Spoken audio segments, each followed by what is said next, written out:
دوستوں، مونچھوں کے بارے میں ہم نے اپنی گزشتہ ویڈیو میں آپ کی خدمت میں ایک قیمتی مواد پیش کرنے کی سعادت حاصل کری تھی کہ مونچھوں کو کتنا ترشوانا چاہیے، اور بہت سارے لوگ جو کلین کر لیتے ہیں مونچھوں کو، وہ کیا حدیث کے مطابق ہے یا نہیں۔ وہ ویڈیو ضرور دیکھ لیجئے۔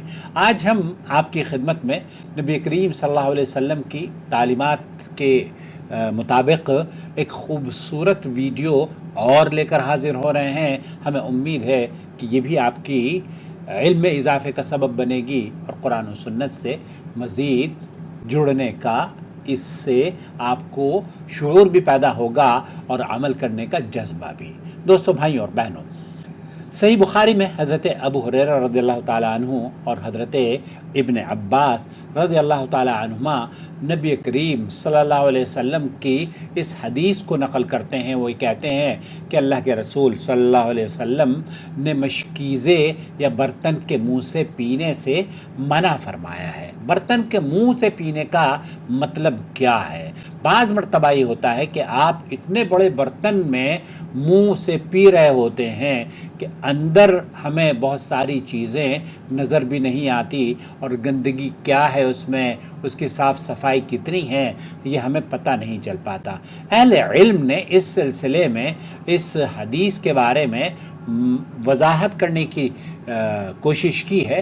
امید ہے کہ یہی وضاحت آپ کو سنت کے مطابق کھانے پینے کے آداب اختیار کرنے کی توفیق سے نواز دے گی۔ پہلی حکمت تو یہ ہے کہ مشکیزے اور ڈول کے اندر کا حال ہم لوگوں کو نظر نہیں آتا، جو کہ قدیم زمانے میں چل کرتا تھا، لیکن آج کل تو بہرحال مشکیزے وغیرہ نہیں ہوتے۔ گاؤں میں اگر ہوتے ہوں تو ٹھیک ہے۔ تو اللہ کے رسول صلی اللہ علیہ وسلم نے اس طریقے سے ان برتنوں اور مشکیزوں سے پینے کو منع فرمایا ہے، کیونکہ ہمیں نہیں پتہ ہوتا کہ اس کے اندر کون سا جانور ہے، اس لیے بہت خیال رکھیں۔ یہ خطرہ آج کی بوتلوں میں بھی عام طور پر نہیں پایا جاتا، کیونکہ ہم بوتلیں چھوٹی ہوتی ہیں، ہم اسے دھوتے رہتے ہیں۔ البتہ یہ ضرور میں کہوں گا کہ جن کے گھروں میں ٹنکیاں ہیں وہ اپنی ٹنکیوں کو ریگولر بیسس پر صاف بھی کرتے رہیں، اور اس میں آپ کو، چونکہ آپ کا پورا خاندان اس سے پانی پیتا ہے، تو اس کو بہت آسانی سے ایسا کھلا نہ چھوڑ دیں کہ اس میں جانور داخل ہوتے رہیں۔ دوسری جو حکمت بیان کی گئی ہے کہ برتن یا بوتل کے منہ سے پیتے ہوئے آدمی کے جسم پر کبھی کبھار پانی چھلک اٹھتا ہے، گر جاتا ہے، جو کہ گندگی کا سبب بنتا ہے۔ آپ کے کپڑے بھی گیلے ہو جاتے ہیں اور آپ گویا کہ بھیگ بھی جاتے ہیں، اور یہ آج کل کی بوتلوں کے ساتھ بھی ایسا ہوتا ہے۔ بلکہ گزشتہ دنوں جب میں اپنی ویڈیو میں دوران ایک گفتگو پانی پی رہا تھا تو میرے ساتھ بھی یہی ہوا کہ پانی مطلب مجھے خود ایسا محسوس ہوا کہ پانی شاید میرے کپڑوں پر گرا ہے۔ بہرحال تیسری حکمت یہ کہ جب انسان براہ راست منہ لگا کر پانی پیتا ہے تو اس کا جو تھوک ہے یا سانس وہ بوتل کے اندر لگ جاتا ہے، تھوک کے بارے میں میں آپ لوگوں سے یہ ضرور کہنا چاہوں گا، جو کمیاں ہم اپنے دسترخوانوں پر دیکھتے ہیں اپنے بچوں کو، اکثر لوگ یہ بتانے کی کوشش ہی نہیں کرتے کہ آپ بار بار اپنی انگلیوں کو کھانے کے دوران مت چاٹیں۔ انگلیوں کو چاٹنا سنت ہے، لیکن اس کا یہ مطلب نہیں ہے کہ آپ دسترخوان پر بیٹھے ہوئے ہیں، خاندان پورا جمع ہے، دوست احباب جمع ہیں، اور آپ ہر بار انگلی اٹھا کے، میرے کئی رشتہ دار ہیں، میں ان کو ٹوکتا ہوں تو ان کو گرا بھی گزرتا ہے۔ بہرحال اللہ کے رسول صلی اللہ علیہ وسلم نے ہمیں کھانے کے آداب سکھائے ہیں، اور یہ سنت طریقہ ہے کہ آپ اپنی انگلیوں کو چاٹیں، لیکن چاٹ کر اسی انگلی کے تھوک لگے ہوئے انگلی سے یا ہاتھ سے آپ اگر کسی کو پانی کی بوتل دیں گے، پانی کا گلاس اٹھا کر دیں گے، دسترخوان پر رکھی ہوئی روٹیاں ہی آپ دسترخوان سے گرم گرم نکال کر دے رہے ہوتے ہیں، تو گویا کہ آپ نے اس کو پہلے چاٹا ہوتا ہے، تو سامنے والا نوٹس کر رہا ہے اور وہ کراہیت محسوس کرتا ہے۔ مجھے بڑی کراہیت ہوتی ہے، اس کراہیت سے بچنا چاہیے کہ دوسروں کو یہ خرابی مطلب کراہیت کیوں آپ دلا رہے ہیں۔ تو آپ اپنے، یا اگر ٹیشو پیپر ہیں تو آپ ٹیشو پیپر سے صاف کر لیجئے، کوئی حرج نہیں ہے، لیکن اپنے ہونٹ سے تھوک لگی ہوئی انگلیوں کو اپنے لیے آپ استعمال کیجئے. اگر آپ اکیلے کھا رہے ہیں تو جو مرضی ہے کرنا ہے کیجئے.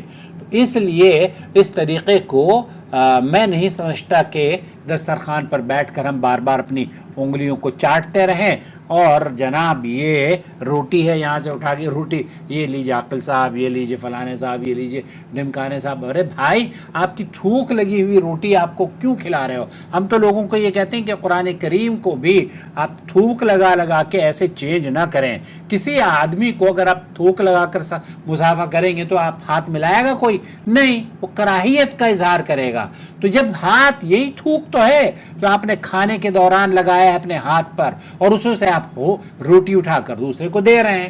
تو میرے بھائیوں، میرے عزیزوں، اس غلطی کی آپ اپنے بچوں کو بھی تربیت دیں. کھانا کھانے کے بعد ایک تو پانی پینا چاہیے، کوئی حرج نہیں ہے، لیکن پانی بھی آپ ایسا نہ ہو کہ آپ گندے ہاتھوں سے پانی اس کو مطلب خون ہاتھ تھوک سے لت پت ہے اور آپ اسی سے لوگوں کو پانی بھی پلا رہے ہیں. نا، ایسا نہیں کرنا چاہیے، یہ کراہیت کا وجہ ہو سکتی ہے. یہ لہذا بہتر یہ ہے کہ براہ راست منہ لگا کر نہ پیا جائے بلکہ گلاس میں یا کپ میں ڈال کر پیا جائے. اگر بوتل اپنی ذاتی ہے اور دوسرا کوئی استعمال نہیں کرتا تو پھر اس میں کوئی حرج نہیں. میں نے یہ کہا کہ آپ اگر اپنے آپ کھانا کھا رہے ہیں، اکیلے کھانا کھا رہے ہیں، تو ایک نہیں آپ 1000 مرتبہ اپنی انگلیوں کو، لیکن یہ عادت اگر آپ کی پڑ گئی ہے نا، میرے کئی رشتہ دار ہیں وہ ان کی عادت ہے وہ بار بار، ارے بھائی اللہ کے بندو، ہمارے ہاں تو دسترخوان پہ نواب بعض مرتبہ ٹوک بھی دیتا ہے میرا بیٹا کہ ایسے نہیں کریں. آپ انگلی کو دیکھیے، سنت ہے کہ آپ انگلی کو چاٹیں تاکہ برکت کا ایک دانہ بھی آپ کا ضائع نہ ہو، لیکن کب؟ یہ کھانے کے اخیر میں ہونا چاہیے. امید ہے کہ آج سے اس طرح کی جو مہمان نوازی بہت سارے گھروں میں کی جاتی ہے کہ دسترخوان سجا ہوا ہے اور جناب روٹیاں تھوک لگی ہوئی ہاتھوں سے. مجھے پلیز بتائیے گا کہ کتنے لوگ ہیں جو اس چیز کو نوٹس کرتے ہیں اور کتنے لوگ ہیں جو کہ دسترخوان پر تھوک لگی ہوئے ہاتھوں سے دوسروں کو روٹیاں گرم گرم دیتے ہیں. دلی میں خاص طور پر یہ رواج ہے، گرم روٹیاں ملتی ہیں، تندور کی روٹیاں آتی ہیں لاہور، دلی، کراچی میں، انڈیا، ہمارے یہاں ایون سعودی عرب میں بھی توڑ کے آپ روٹیاں دیں گے تو ظاہر ہے وہ تھوک لگا ہوا ہے نا. مت دیں ایسے، اپنے ہاتھوں کو صاف رکھیں اور جب آپ کھا چکیں تب آپ ضرور انگلیوں کو اپنے چاٹیں اور دعا بھی پڑھیں. دعا آپ وہ پڑھیں گے نا، الحمدللہ الذی اطعمنی ھذا ورزقنی من غیر حول منی ولا قوہ. اللہ کے رسول صلی اللہ علیہ وسلم نے فرمایا ہے کہ آپ کے گناہ معاف ہو جائیں گے. 1 سیکنڈ کا کام ہے یہ دعا پڑھنا، کھانے کے بعد آپ کے پورے گناہ اللہ تعالیٰ معاف کر دیتا ہے. اس سنت پر عمل کیا کیجیے. شیخ ابن باز یہ کہہ رہے ہیں الواجب على علماء الحق أن يتقوا الله وأن يعلموا الناس وأن يرشدوا الناس من طريق الإذاعة، من طريق الكتابة والصحافة، من طريق التلفاز، يعلموا الناس دينهم.